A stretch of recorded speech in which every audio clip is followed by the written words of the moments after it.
Wuthering Waves hot take number 1. Don't save Aemeath. Hi, my name is Rai, and I've been a long-time player for Wuthering Waves, I'd say, since the 1.0 patch. And I do have a few opinions of the story, I'm not gonna lie. I think the storytelling has been phenomenal after 1.1 specifically. But the story itself, the way that they present their plot, has improved time and time again since 2.0 to 3.0, but especially in 3.1. 3.1 is where I feel like they took the foundations of the Quartz Avanti, the Etheric Sea, the Retroact Rain, and they brought it full force into the story and made it tie together in a way that everybody who didn't even pay attention to lore or the world building, they suddenly understood it.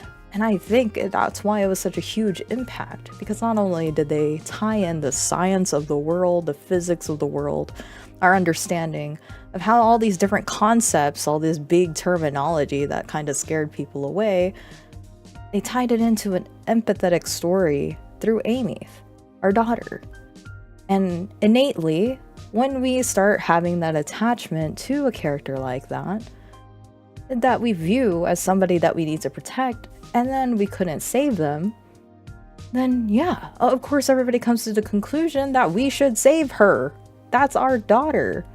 I agree, but I don't think we should save her now. And I'm releasing this video right as soon as I can after finishing 3.2, because I don't know what 3.3 is gonna show to us. I'm not sure what 3.3 is going to talk about. If they're suddenly going to introduce this character, I'm looking at you, Hiyuki, that suddenly has all the tools in their belt to address the fact that we're dealing with something that could drastically affect the world. I almost choked on my own spit there, I'm sorry. So, what am I trying to say? I'm trying to say that yes, we should save Aemeath. I think we've already established enough of Rover's loss, guilt, development as a human being, not just some alien species all the way out here. Oh my god, my arm. But like, as just a person living on Solaris 3. Rover is starting to understand the type of loss that these people who went through war, who went through famine, who went through diseases and stuff, they're seeing that type of loss personally for themselves, somebody who is directly connected to them in a way that nobody else in the story has been connected to them. I mean, okay, maybe Shorekeeper could pass for it. Sure, I'll take that. But this is somebody who they viewed as a child to protect. And that's how they viewed them, even from the very start before Rover lost their memory. So now I think we've already established the loss, the guilt of putting other people into their path of trying to save the world. And I just genuinely think if we save Aemeath by the end of the 3.x patch, then we kind of lose that whole entire overarching theme of Aemeath haunting the narrative. Do I think Kuro should be continuously heavy-handed about the loss? No, I think at some point it's a balancing game. It has to be a balancing game because, okay, as somebody speaking who has dealt with loss, not quite a while ago actually, but still, you don't shake off that loss. Somebody that was so dear to you, somebody that was important to you, that you've established such a close relationship with, and you lose them. That never goes away. And unfortunately, in our world, when you lose someone, they're gone forever. And I feel like majority of people in Solaris 3 are pretty much in the same boat. Yeah, you could store their frequencies in a cassette and replay their memories. But that's just like us putting our memories on a VHS tape and watching my dad going to the beach or something. So Rover doesn't really have that type of experience until they meet with Aemeath. But the thing with the rover is that they were once considered godlike. They were considered this miracle. And now we're at this point that rover is just like everybody else. They don't know what to do against Aleph 1. They don't have the tools to be fighting against a cosmic being that's a universe roving, planet destroying, cosmic entity that nothing else in the world of Solaris 3 can compare to. Leviathan is legitimate fish food in comparison to whatever we're dealing with in Lahairoi. And we don't even know the start of it. Yeah, we know that Aleph 1 is creating these void storms. We know that Aleph 1 is this huge void that swallowed multiple things. They swallowed a satellite. They swallowed supposedly a whole entire civilian planet.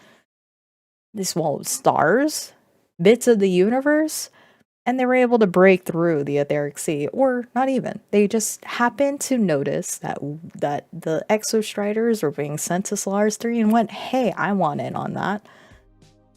And then ended up in a big fight, to which now, from my understanding, they're split.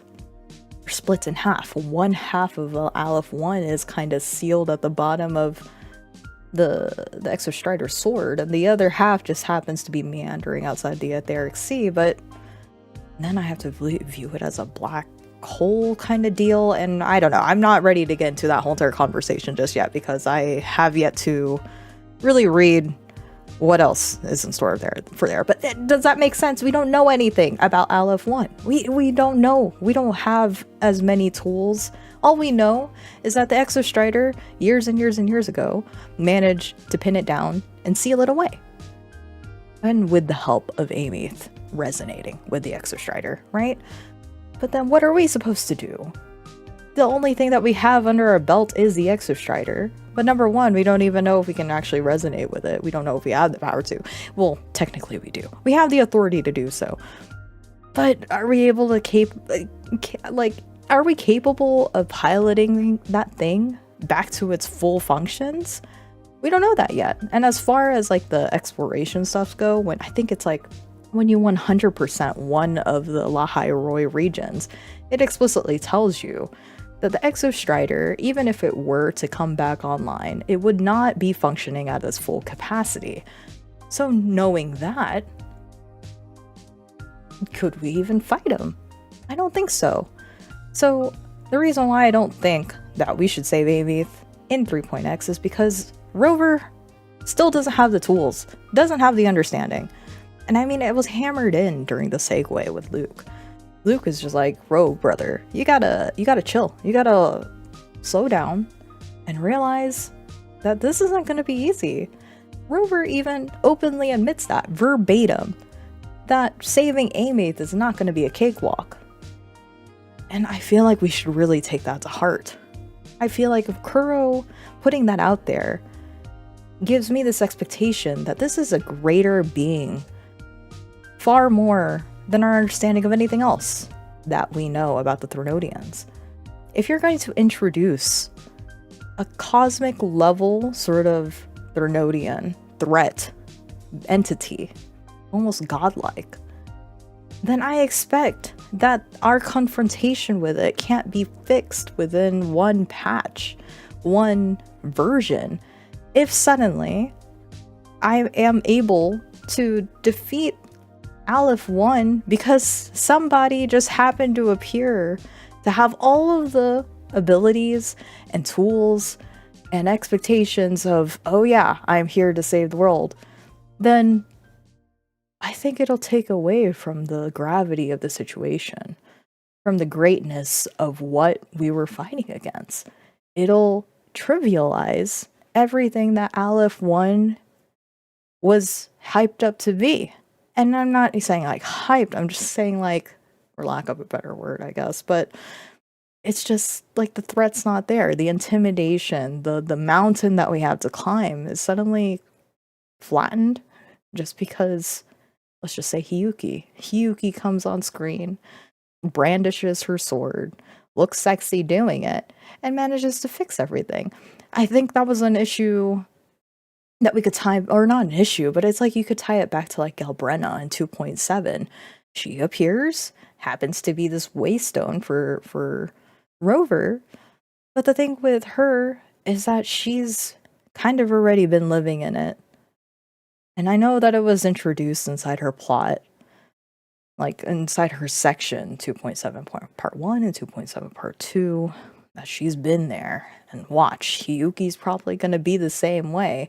But I will admit, I will be disappointed if that's the case. It's just because I feel that this type of story that they've introduced with Aemeath allows the haunting narrative to follow Rover beyond La Roy. And if they balance it correctly, or not correctly, if they balance it well, don't let Rover forget their loss. It's important to them. It has to stay important to them. And for them to carry that to another region while they're trying to figure out the pieces, the information, gather the resources in order to ultimately return to La Roy and address Aleph 1 and save Aemeath, I feel like the payoff would be far better than just having some beautiful woman step in and fix all my problems, which, God, I wish that was the case in real life, but it's not. So, what am I ultimately am saying is yes, we should save Aemeath, but not right now. I don't think we should save them any time before the 3.x, maybe even after 4.x. But how long can they wait before we're, not that invested into it? That's a good question. That's a great question. I don't know.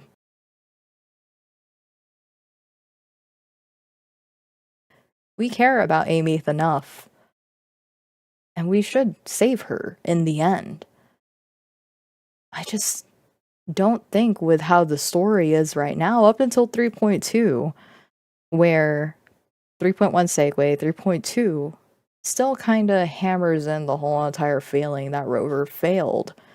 Great. It establishes that Rover is now having this sort of progression of understanding that loss and understanding that they still have to move forward despite their failure. But how long can they go before the story needs to meet that ending? Before they have to resolve that? I'm not sure.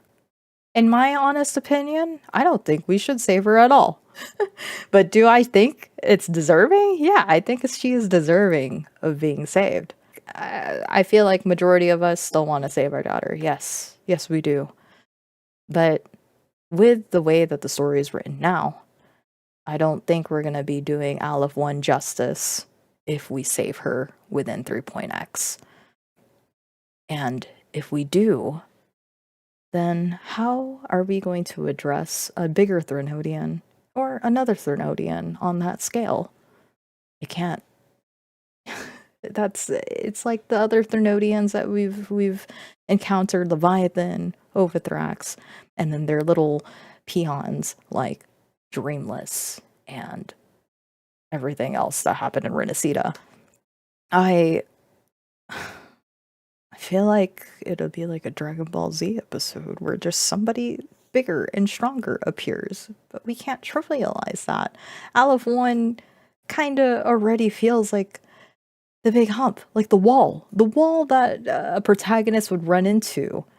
And I think that deserves time and effort and investment in order for Rover to return to that stronger, bigger, and ready to save their daughter. Anyway, if you got this far, thank you for watching. This is my second take of it. I'm just a rambling person. But if you like this hot take of mine, please let me know if you agree, if you disagree. I don't really care. I just wanted to put this out there before 3.3 drops and kind of subverts all my expectations. However, I whatever Kuro decides to write, I've been enjoying all of it. I think their way of presenting stories, their storytelling, story presentation has been phenomenal. And I'd still enjoy it regardless of what they choose to do.